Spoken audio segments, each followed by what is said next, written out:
and welcome to Family Frontiers.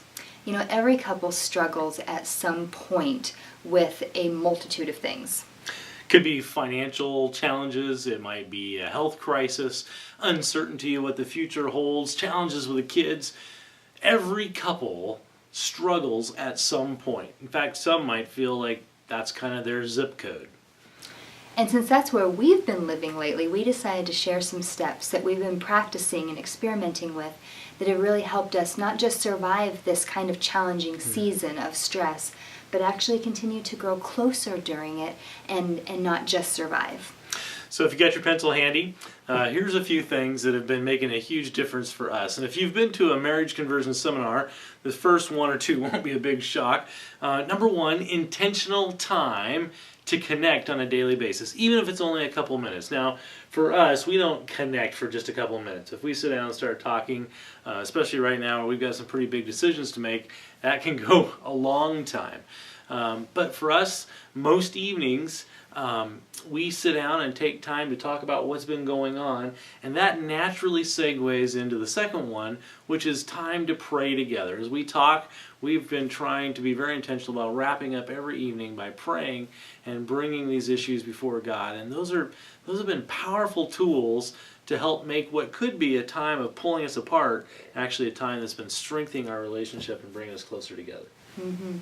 Another thing we've been practicing occasionally is having a little bit of fun, where that means hang out with the kids for part of an evening, or about 10 days ago we did the High Desert Museum, which was very fun. We spent the day looking at lynx and bobcats and butterflies and hummingbirds and Indians and pioneers and miners and lumbers and all kinds of interesting pioneer-y type things, and the kids, that's what they were doing. The kids were delighted, and it was delightful to be with them, and the sun was out, and our souls just kind of went, ah, we took a break from the stress, and that's really what fun is. It is a break from the stress. Another thing that's important to remember along the way is to remember that the situation is the challenge, not your spouse, right? I've heard that. Yeah, and that's been an important thing for us to think about and remember as we're moving along, to say, okay, you're not the enemy, we've got a challenge, but we're on the same team, and we're working through this together. So keep in mind, your spouse is not the enemy, they're not the problem. The situation you're facing, that's the problem. Mm-hmm. And kind of what goes along with that is, if you can share a little bit of how you feel about the situations around you, keeping in mind that your spouse is not the enemy, that will help you decrease the likelihood of having big emotional blowouts at other things as you're moving through this, because you'll let some of the steam off in appropriate ways together, just sharing where you're sad, where you're disappointed, concerned, confused, frustrated, whatever the emotion is. If you can share that in constructive ways, you're less likely to blah at the kids or your husband or whoever as the time goes on. It's fun. Another helpful tip that has made a difference for us is to seek outside perspective. And that may come more naturally for some of you than for others, but for us, there's just some real value in getting another set of eyes on our situation and say, what do you see that we might be missing? And people who we know our story and pray and care about our situation, and that's been a real blessing to us, is to seek that outside perspective.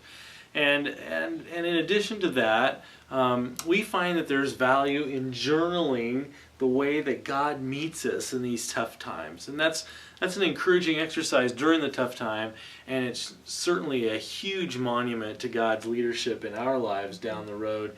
When we hit another bump, perhaps, we can go back and say, yeah, you remember what God did last time we were in a situation like this. Mm-hmm. So those are some big ones for us as well.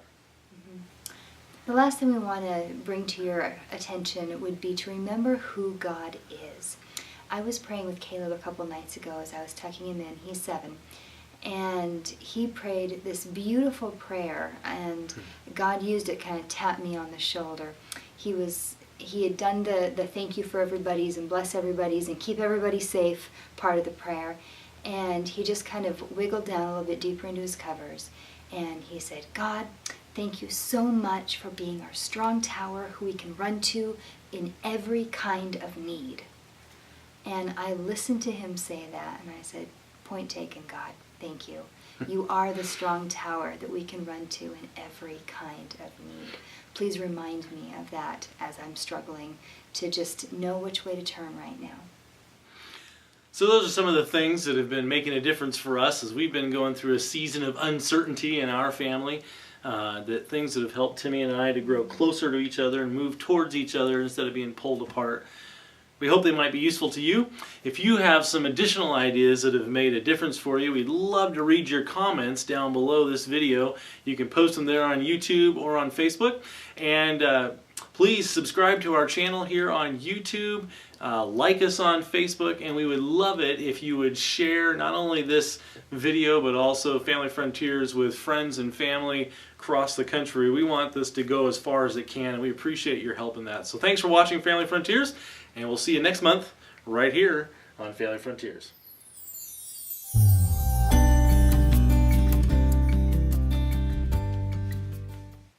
Hi. Hi. Hi, and welcome to Family Frontiers. You know, every couple struggles at some point with stress and difficulty.